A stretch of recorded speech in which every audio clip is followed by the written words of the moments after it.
വണ്ടിയുടെ അടിയിലേക്ക് പോയിട്ടുണ്ടാവും. വരും, പോയി നോക്കാം.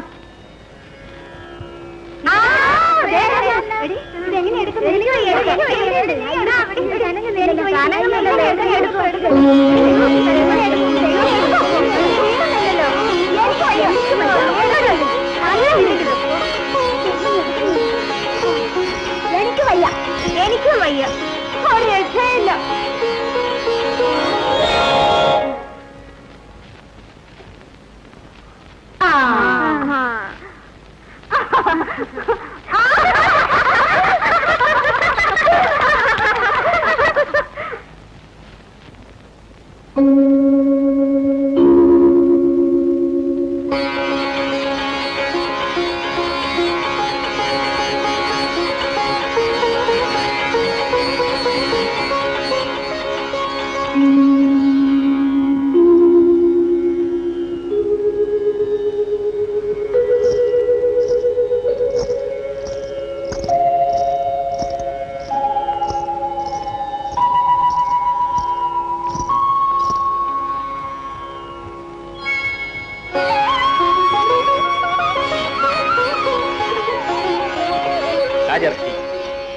ആയിരക്കണക്കിന് വീരന്മാർ ഇളക്കാൻ നോക്കി തിളകാതിരുന്ന ഈ മഹാധനുസ്, ഈ ബാലിക. ഗുരുദേവ, കുറച്ചു കാലമായി എന്റെ മനസ്സിനെ വേദനപ്പെടുത്തുന്ന ഒരു വലിയ പ്രശ്നത്തിന് ഇന്ന് ഈ മുഹൂർത്തത്തിൽ പരിഹാരമാർഗം കണ്ടെത്തിയിരിക്കുന്നു. എന്റെ മകളായി ഭാവിച്ചു വളർത്താൻ ഭാഗ്യം കൈവന്ന ഈ ആദിലക്ഷ്മി സ്വരൂപിണിയായ അയോനിജിയായ സീതയ്ക്ക് തക്ക വരനെ അന്വേഷിച്ച് കണ്ടെത്തുവാൻ എനിക്ക് സാധ്യമാണോ എന്ന് വേദനപ്പെടുകയായിരുന്നു. അതിന് ഞാൻ ഇന്നൊരു നിർണയത്തിലെത്തി. പുത്രി രൂപത്തിൽ നമ്മുടെ വീട്ടിൽ വിളങ്ങുന്ന ഈ പൂജാപുഷ്പത്തെ പരിഗ്രഹിക്കുന്ന ധന്യനാരെന്ന ആ പുരുഷോത്തമൻ തന്നെ നിർണയിച്ചോട്ടെ. ശിവജാപത്ത് നിസ്സാരമായി പൊക്കിയെടുക്കുന്ന ചൈതന്യ സ്വരൂപനെ ആ വില്ലെടുക്കുക മാത്രമല്ല, എടുത്തു വളച്ച് ഞാൻ കിട്ടുന്ന വീരനെ കന്യാദാനം ചെയ്ത് കൊടുക്കൂ എന്ന് തീരുമാനിക്കുന്നു. ഇത് ദേശാന്തരങ്ങളിൽ പരസ്യം ചെയ്യാനും നിശ്ചയിച്ചിരിക്കുന്നു. ശുഭമസ്തു, സങ്കല്പസിദ്ധിരസ്തു.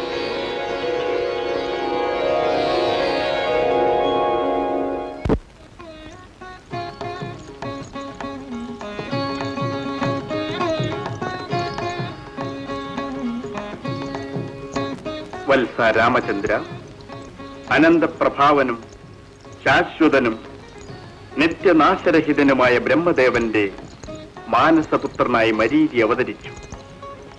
ആ മരീചിക്ക് കാശ്യപനും, കാശ്യപന് സൂര്യനും, സൂര്യന് മനുവും ജനിച്ചു.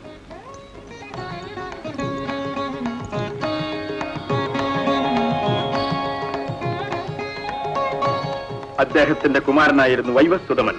ആ പ്രജാപതിയുടെ പുത്രനാണ് ഈ ഇക്ഷ്വാകു മഹാരാജാവ്. ഇദ്ദേഹമാണ് അയോധ്യയിലെ ആദ്യത്തെ ചക്രവർത്തി. നമ്മുടെ വംശത്തിൽ മഹാപുരുഷന്മാർ എത്രയോ പിറവിയെടുത്തു. അവർ വിദ്യ കൊണ്ടും ഔദാര്യം കൊണ്ടും ശൗര്യം കൊണ്ടും ത്യാഗശീലം കൊണ്ടും അനശ്വരമായ കീർത്തി ആർജിച്ചു. അതാണ് നമ്മുടെ സ്ഥിരവും സത്യവുമായ സമ്പത്ത്. അതാണ് നമ്മുടെ യഥാർത്ഥമായ സാമ്രാജ്യം.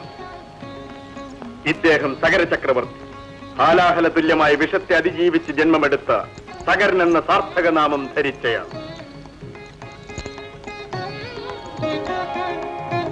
ഇതാണ് ഭഗീരഥൻ, സകരന്റെ പ്രപൗത്രനാണ്.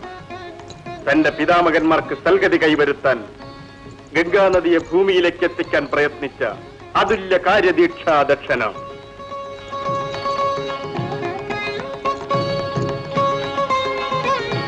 സത്യവാക് പരിപാലനത്തിൽ സർവലോക കീർത്തിമാനായ ഹരിശ്ചന്ദ്ര ചക്രവർത്തി.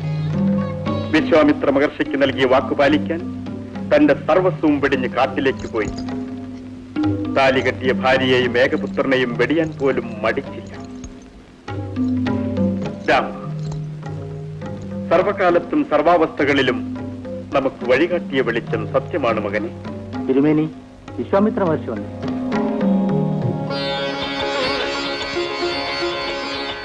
മഹർഷി അവർക്ക് അഭിവാദനം. വിളിച്ചാലുടനെ വരുന്ന പരമശിവനെ പോലെ സങ്കല്പിച്ചുടനെ സന്ദർശന ഭാഗ്യം തന്നരുളിയ ബ്രഹ്മർഷി, ഈ പാദസ്പർശത്താൽ എന്റെ ഗ്രഹം പാവനമായി. ആരവിടെ? പാദപൂജയ്ക്ക് വേണ്ട വസ്തുക്കളൊരുക്കും. ദശരഥ, ഇത്തരം ആദരവുകളൊന്നും എനിക്ക് ആവശ്യമില്ല. യഥാർത്ഥ ആദരാഭിമാനങ്ങളാണ് നാം പ്രതീക്ഷിക്കുന്നത്. അങ്ങയുടെ അടുത്തൊരു കാര്യത്തിനായി നാം വന്നിരിക്കുകയാണ്. എന്താ വേണ്ടത്? ഞാൻ എന്നും അങ്ങയെ ത്രികരണശുദ്ധിയോടെ പൂജിക്കുന്നു. ആജ്ഞാപിച്ചാലും എന്റെ രാജ്യവും സർവസമ്പത്തും സൈന്യങ്ങൾ സഹിതം അവിടെ നിന്ന് ചോദിച്ചാൽ തരുന്നതാണ്. മക്കളെ രാമ, ലക്ഷ്മണ, ഭരത, ശത്രുഘ്ന, വരും. സൃഷ്ടിക്ക് പ്രതിസൃഷ്ടി നടത്തിയ ഭൂലോക ബ്രഹ്മ വിശ്വാമിത്ര മഹർഷി വന്ദിക്കൂ.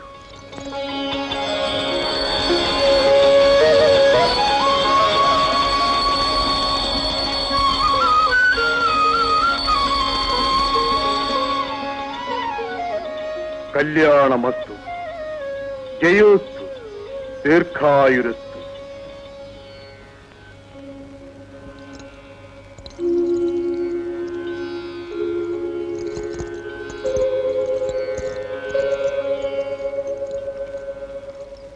നാം ഒരു സിദ്ധിക്ക് വേണ്ടി യാഗം ആരംഭിച്ചു.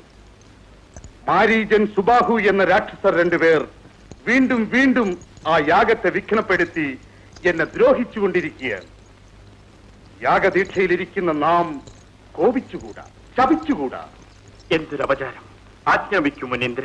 ഞാൻ അവരെ വധിക്കുക എന്നത് അത്ര എളുപ്പമുള്ള കാര്യമല്ല. ഞാൻ സ്വയം ചെന്ന് ആ മഹത് കാര്യം സാധിക്കാൻ കഴിയുന്ന ഒരാളേ ഉള്ളൂ,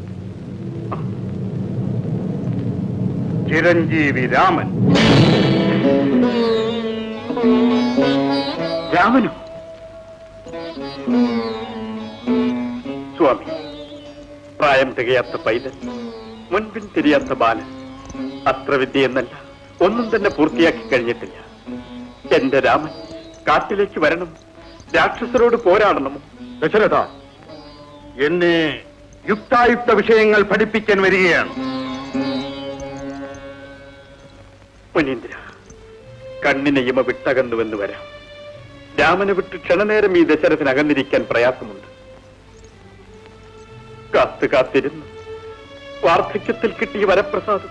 ദശരഥ, നിലവിട്ട ദീനാലാപങ്ങൾ നിർത്തൂ. ചക്രവർത്തിയായി, ധർമ്മപരനായി സമാധാനം പറയൂ.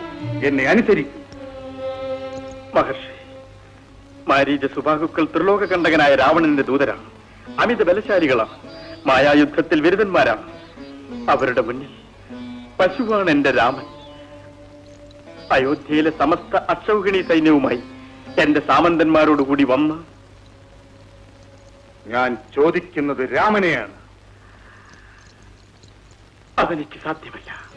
വാക്കുമാറുന്നോ രാജാ? വാക്കുപാലിക്കാൻ വേണ്ടി ജീവിതം തന്നെ നഷ്ടപ്പെടുത്തിയ ഹരിശ്ചന്ദ്രന്റെ വംശത്തിന് അവിടുന്ന് കളങ്കം ചേർക്കുന്നു.